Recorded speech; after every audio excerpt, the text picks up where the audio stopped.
오늘은 종교개혁 504주년이 되는 주일 아침입니다. 여러분, 천년의 로마 가톨릭 아성을 무너뜨린 루터 95개조 반박문이 비텐베르그 성당 정문에 쾅 박힌 날이 1517년 10월 31일입니다. 그러니까 504년이 된 거죠. 고인물은 썩는다고 했던가요? 절대 부패하지 않는 절대 권력은 없다고 했던가요? 로마 가톨릭은 천년의 세월을 지나면서 변질, 부패, 타락, 오염되어 갔습니다. 그 절정이 면죄부 판매입니다. 원래 면죄부라는 것은 잘못을 하다 보면 이 보석금을 내게 되는데, 우리가 보통 실정법에서도 그렇잖아요. 교통범칙금을 내고 또 벌금을 내는 것처럼 그렇게 자신의 죄를 보석금을 주고 용서받는 것이었는데, 이게 장사가 좀 잘 됐어요. 그리고 돈이 좀 더 필요했어요. 그래서 이 면죄부가 어디까지 가냐면 죽은 자의 죄까지도 용서시킬 수 있다라고 하는 데까지 간 겁니다. 그래서 연옥에 떨어져 있는 사람을 천국으로 끌어올릴 수 있는 면죄부라는 것을 사라라고 이야기를 했던 거죠. 이 종교개혁이라고 하는 것은 천동설을 지동설로 바꾸는 패러다임 쉬프트 같은 대전환의 사건이었습니다. 원래 중세 가톨릭은요, 인간의 행위가 어떠냐, 노력이 어떠냐, 선행이 어떠냐, 열심이 어떠냐, 율법의 행위가 어떠냐에 따라서 구원이 결정된다고 가르쳤습니다. 그러니까 얼마나 열심히 치성을 다했겠습니까? 내 행위가 내 영혼의 구원을 결정시키는데요. 그런데 종교개혁은 아니라는 거죠.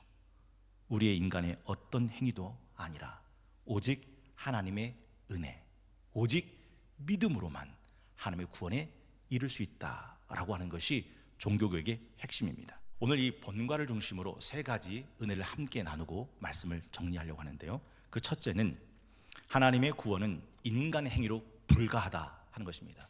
여러분 한번 따라해 보시겠습니까? 인간의 행위로 불가합니다. 인간의 행위로 불가능하다. 잊으시면 안 돼요. 선악과를 볼 때 보암직, 먹음직, 지혜롭게 할 만큼 탐스러워 보였던 것이 사실입니다. 그런데 그 선악과를 따먹고 나니 결국 하나님과 끊어져요. 파국입니다. 에덴 동산에서 추방당했습니다. 두려움과 공포는 밀려왔고 죄와 사망은 이 땅에 쓰나미처럼 밀려 들어왔습니다. 행위도 역시 마찬가지예요. 우리는 인간의 선행, 고행, 율법적 행위를 보면 나를 의롭게 만들 수 있을 것 같아 보입니다. 나를 하나님의 구원에 이르게 만들 수 있을 것 같아 보입니다. 그렇게 생각되어 실제로 그런 일에 정진하는 사람들이 많이 있습니다. 제가 사진을 좀 준비하려고 했는데 오체투지라는 거 기억나세요? 오체투지는 인간의 몸의 5군데를 땅바닥에 붙이며 성지를 걸어가는 겁니다. 양 손바닥, 양 무릎, 그리고 이마. 그래서 3년을 땅바닥 오체투지로 성지를 갑니다. 그러면 구원에 이른다 믿었습니다. 고행의 극한은 불 속으로 들어가는 겁니다.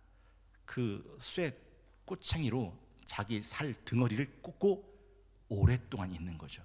이런 고행이 자기를 의롭게 깨끗하게 정결하게 만든다고 생각했기 때문에 그 극한은 상상을 초월합니다. 또한 선행도 역시 마찬가지예요. 자기는 모든 걸 다 팔아서 자기가 거지가 되고 자기가 노숙인이 되고 자기가 구걸뱅이가 되고 삽니다. 왜냐하면 그 선행이 나를 의롭게 만들고 나를 구원에 이르게 만든다. 보암직, 먹음직, 구원에 이르게 할 만큼 탐스러워 보이는 것이 인간의 행위였기 때문에 그렇다는 거죠. 중세 1000년 동안 가톨릭은 이걸 가르쳤습니다. 그래서 7가지 성례, 죽을 때부터 태어날 때부터 죽을 때까지, 요람에서 무덤까지 이 철저한 7대 성례를 통해서 인간을 올가맸죠. 고해 성사를 해야 된다거나 성지의 순례를 한다거나 고행이나 선행이나 심지어는 그것마저 안 되면 면죄부를 사서라도 내 영혼을 구원받으라 했던 거죠. 마치 학점제 같은 거예요. 여러분, 대학교 때는 4년을 다녀도 졸업을 할 수 없습니다. 뭐가 안 되면? 졸업 학점이 안 되면. 그러니까 4년을 다 채웠다고 졸업이 되는 게 아니고 4년 동안 학점을 이수해야 됩니다. 마치 이 세상에 살면서 선행으로, 고행으로, 율법의 행위로 그 구원의 학점을 채우지 못하면 구원에 떨어진다고 가르쳤기 때문에 얼마나 열심히 신앙생활을 했겠습니까? 그러나 성경은 단연코 인간의 모든 행위, 어떤 가능성도 열어두지 않습니다. 갈라디아서 2장 16절 한번 스크린 보시고 함께 읽어볼까요? 스크린 보시고 함께 합독합니다. 시작. 사람이 의롭게 되는 것은 율법의 행위로 말미암음이 아니요 오직 예수 그리스도를 믿음으로 말미암는 줄 알므로 우리도 그리스도 예수를 믿나니 이는 우리가 율법의 행위로서가 아니고 그리스도를 믿음으로써 위롭다함을 얻으려 함이라. 율법의 행위로서는 위롭다함을 얻을 육체가 없느니라. 잊지 마십시오. 선행과 고행과 율법의 행위가 사람을, 나를 의롭게 정결하게 구원에 이르게 만들 것처럼 보이지만 성경은 말합니다. 사람이 의롭게 되는 것은 행위로가 아니라 오직 믿음으로다. 율법의 행위가 너를 의롭게 만드는 것이 아니요 예수를 믿는 믿음만이 그를 의롭게 만든다. 기억나세요? 바리새인이 성전에 들어가서 기도하잖아요. 하나님 감사합니다. 난 토색도 불의도 간음도 하지 않았습니다. 일주일에 2번씩 금식하고 소득의 11조를 드렸습니다. 그런데 놀랍게도 또 한쪽의 사람은 세리였기 때문에 감히 하늘에 쳐다보지도 못하고 하나님 난 죄인입니다. 그런데 예수님께서 누가복음 18장 14절에 엄청난 청천벽력 같은 말씀하시죠. 내가 너에게 이르노니 이에 저 바리새인이 아니고 이 사람이 의롭다 하심을 받고 그 집으로 내려가느니라. 여러분 잘 들어보십시오.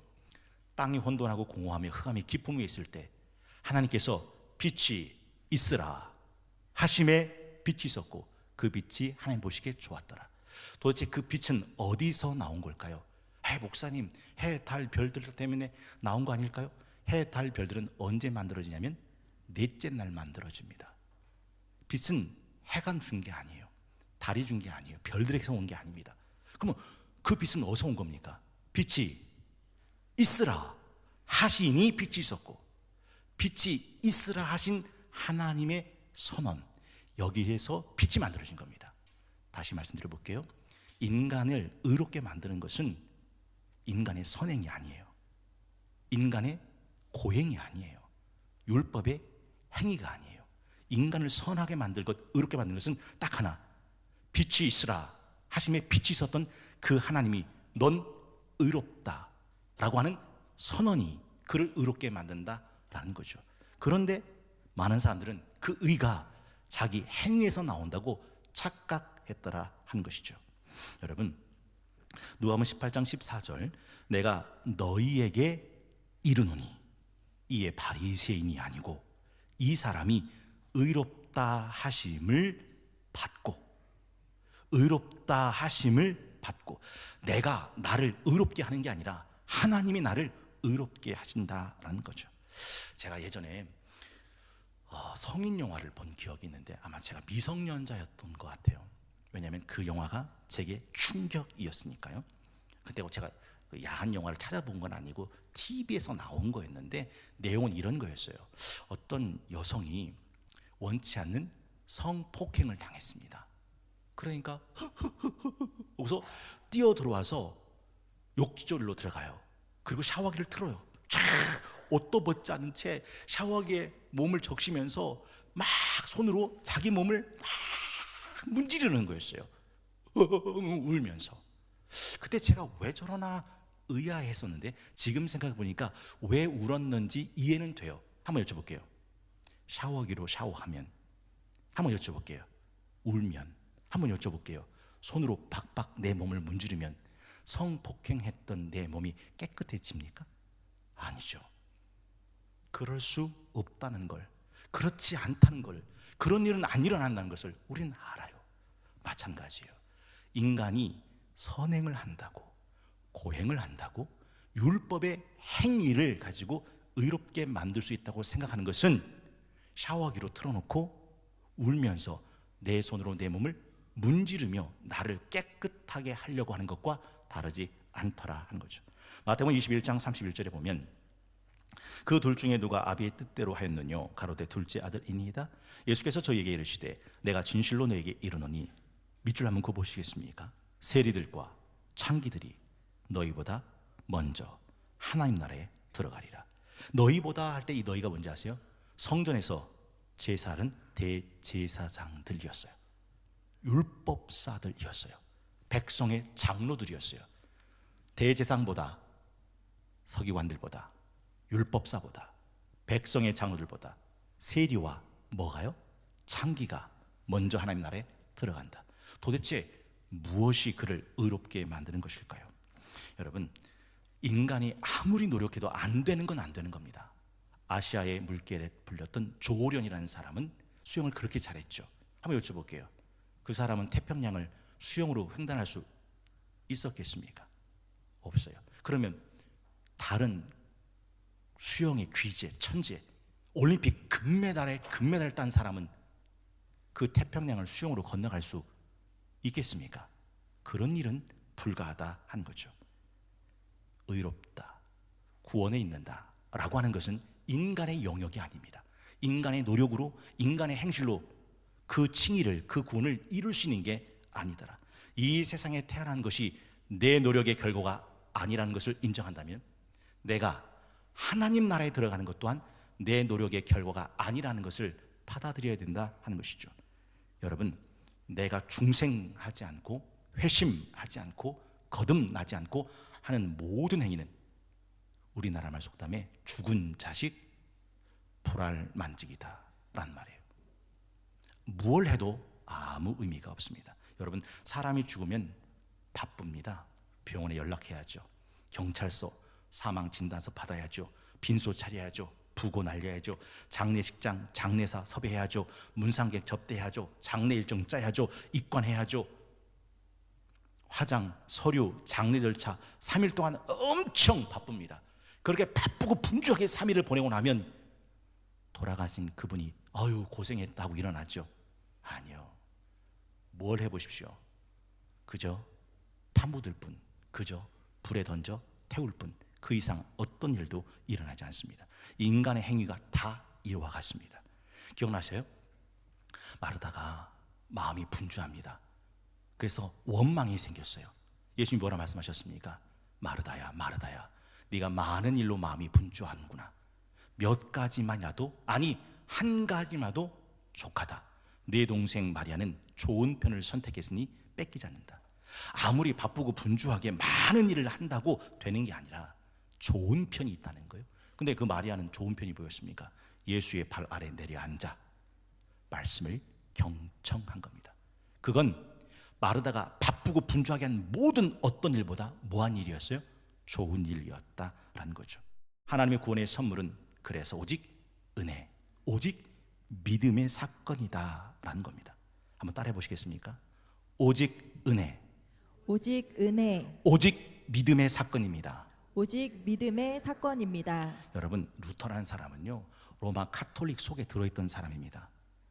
로마 가톨릭의 천년의 거짓 신앙 체계 속에서 누구보다 열심으로 행위로 하나님 앞에 나가려고 했던 그런 사람이었습니다.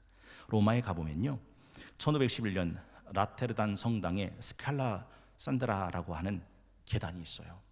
26개의 계단으로 되어 있는데 그 계단을 무릎으로 기어 올라가면 용서받는, 죄를 용서받는다는 전설이 있는 계단이에요. 마치 요한복음에 나오는 베데스다 연못가 전설 아시죠?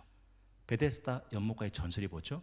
천사가 내려와 연못을 동하고 난 뒤에 누구든 제일 먼저 들어가면 어떤 질병이든 낫는다라는 전설이 있었던 베데스다 연못같이 이 로마의 라테르단 성당의 스칼라 산드라라고 하는 이 계단은 그런 전설이 있었던 거예요. 그러니까 얼마나 많은 사람들이 무릎팍을 갖고 그 26개 계단을 기어 오르게 했습니까? 루터도 이 계단을 기어 올라요.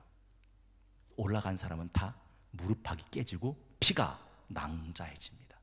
그래도 무릎팍으로 기어 올랐다고 하는 이 고행이 나를 깨끗하게 했고 내 죄를 씻었을 거라고 하는 자위를 했던 거죠. 근데 루터는 그렇게 올라도 마음에 평안이 없었어요. 기쁨도 없었어요. 구원의 확신도 없었어요.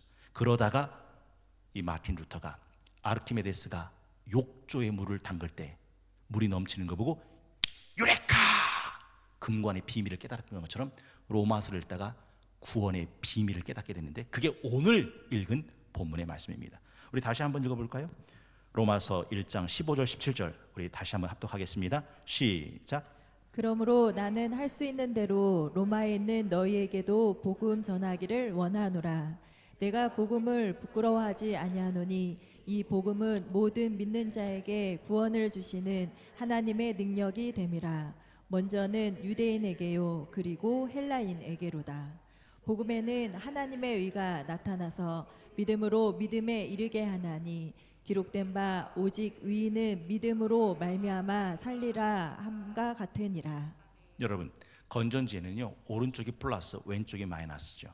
플러스 마이너스 왼쪽 오른쪽을 연결시키고 나면 거기 안에서 전국에 불이 들어와죠. 구원의 사건을 하나님의 입장에서 보면 이건 은혜의 사건이고 우리 입장에서 보면 이건 믿음의 사건이죠. 은혜와 믿음이 영혼의 구원의 불을 당긴다라는 거예요. 이 믿음이라고 하는 이 구원의 사건은 사도 바울이 깨달았던 하나님의 복음의 진수였죠. 원래 사도 바울은요 육체를 자랑했던 사람이에요. 아시죠? 빌립보서 3장 4절 보면 그러나 나도 육체를 신뢰할 만하며 만일 누구든지 나를 다른 이가 육체를 신뢰할 것이 있는 줄 생각하면 나는 더 그렇다. 나는 8일 만에 할례를 받고 이스라엘 족속이고 베냐민 집하고 히브리인 중에 히브리인이고 율법으로는 바리새인이고 열심으로는 교회를 박해하고 율법에 이르는 흠이 없는 자다. 여러분 이런 사도 바울의 눈의 비늘이 언제 벗겨집니까? 다메섹 도상으로 예수 믿는 사람을 잡아 죽이려 가다가 빛보다 더 밝은 빛으로 자신 예수님을 만나고 난 다음 눈의 비늘이 벗겨지죠. 그러고 난 7절부터 9절은 이렇게 되어 있습니다. 그리고 무엇이든지 내게 유익하던 것을 내가 그리스도를 위해 다 해로 여길 뿐더러 또한 모든 것을 해로 여김은 내 주 그리스도 예수를 아는 지식이 가장 고상하기 때문이다. 내가 그를 위하여 모든 것을 잃어버리고 배설물로 여기는 것은 그리스도를 얻고 그 안에서 발견되려 함이니 내가 가진 의는 율법 행위에서 나는 것이 아니고 오직 그리스도를 믿음으로 말미암은 것이니 곧 믿음으로 하나님께로부터 난 의다. 여러분 사도 바울은 자타가 공인하는 행위론자였어요. 율법주의자였어요. 그런데 이 모든 것을 다 배설물이 뭐죠? 우리나라만 이걸 분토라고 불렀어요. 쉽게 말하면 똥이다라는 거였어요. 예수님의 제자였던 사도 요한 또 베드로에게도 그대로 흘러 넘치는 거였어요. 기억나십니까? 영접하는 자, 곧 그 이름을 믿는 자들에겐 하나님의 자녀가 되는 권세를 주셨으니 이는 혈통으로나 육종으로나 사람의 뜻으로 나지 아니하고 오직 하나님께로부터 난 자들이다. 여러분 어떻게 하나님의 자녀가 됩니까? 어떻게 천국의 후사가 됩니까? 믿는 자들에겐 하나님의 자녀가 되는 권세를 주셨다.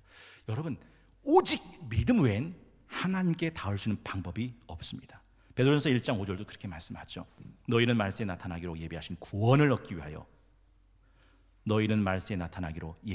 구원을 얻기 위하여 믿음으로 말미암아 하나님의 능력으로 보호하심을 받았느니라. 7절 너희 믿음의 확실함은 불로 연단하여도 없어질 금보다 더 귀하여 예수 그리스도께서 나타나실 때에 칭찬과 영광과 존귀를 얻게 할 것이라. 여기서 어제 칼빈 기독교 강의를 하신 분은 소름 돋는 거죠. 믿음의 확실성, 두려움의 상관관계를 칼빈이 어떤 예리한 메시보다 더 날카롭게 풀어냈습니다. 믿음의 확실성. 9절은 이렇게 끝나죠. 믿음의 결국 곧 영혼의 구원을 받음이라. 믿음의 결국. 여러분 우리는 예수님을 만나본 적도 없는 사람입니다. 그런데 우리가 어떻게 예수의 사람이 됩니까? 오늘 읽었던 베드로전서 1장 8절 예수를 너희가 보지 못하였으나 사랑하는도다. 이제도 보지 못하나 뭐라고 됐어요? 믿고서 말할 수 없는 영광스러운 즐거움으로 기뻐하노니 그 믿음의 결국이 영혼의 구원이다 라고 말하죠. 예수님은 이걸 한결같이 가르치셨어요. 31,171절 성경을 딱 한 구절로 모으면 요한복음 3장 16절에 나오죠. 기억나십니까? 하나님이 세상을 이처럼 사랑하사 독생자를 주셨으니 이는 저를 믿는 자마다 멸망치 않고 영생 얻게 하려 함이라. 그러니 이 믿음보다 귀한 것이 세상에 없어요. 오직 믿음만이 예수 그리스도의 구원에 이르게 하고 하나님의 자녀가 되게 하고 그를 의롭다 할 수 있는 유일한 것이 믿음이다. 그래서 솔라 피데, 오직 믿음으로. 요한복음 5장 24절 함께 읽어보겠습니다. 요한복음 5장 24절입니다. 함께 합독합니다. 시작. 내가 진실로 진실로 너에게 이르노니 내 말을 듣고 또 나 보내신 이를 믿는 자는 영생을 얻었고 심판에 이르지 아니하나니 사망에서 생명으로 옮겼느니라. 여쭤보겠습니다. 누가 영생을 얻었습니까? 여쭤보겠습니다. 누가 심판에 이르지 않습니까? 여쭤보겠습니다. 띄워주세요. 누가 사망에서 생명으로 옮겼습니까? 믿는 자는 영생을 얻었고 심판에 이르지 아니하나니 사망에서 생명으로 옮겼느니라. 누가요? 믿는 자가. 믿는 자가 영생을 얻었고 믿는 자가 심판에 이르지 않고 믿는 자가 사망에서 생명으로 옮겨졌다라는 거죠. 여러분, 아까 그 배, 여러분이 만약에 선장이었으면 여러분은 그 보트피플 96명을 여러분의 배에 태우시겠습니까? 그리고 그 선장은 한국에 도착하자마자 회사로부터 fire 해고당합니다. 여러분, 그래도 여러분의 신앙의 배에 태우시겠습니까? 배에 승선할 수 있는 방법 딱 하나죠. 그게 이 세상이라는 바다를 걸어갈 때 배에 승선하는 것이 주 예수를 믿으라. 그리하면 너와 내 집이 구원을 얻으리라. 코로나 때 얼마나 많은 사람들이 교회를 버리고 세상으로 갔는지 지난 토요 칼빈 기독교 강의 때 제가 직접 말씀드렸지 않습니까? 요한복음 20장 31절에 보니까 오직 이것을 기록함은 너희로 예수께서 하나님의 아들 그리스도이심을 믿게 하려 함이요 또 너희로 믿고 그 이름을 힘입어 생명 얻게 하려 함이라. 하나님의 모든 역사는 믿는 자를 위한 거예요. 그리고 믿는 자 속에서 역사합니다. 데살로니가전서 2장 13절 이러므로 우리가 하나님께 끊임없이 감사함은 너희가 우리에게 들은 바 하나님의 말씀을 받을 때 사람의 말로 받지 아니하고 하나님의 말씀으로 받음이니 진실로 그러하도다. 이 말씀이 또한 너희 믿는 자 가운데서 데살로니가전서 2장 13절 역사하느니라. 믿는 자 가운데서. 여쭤봅니다.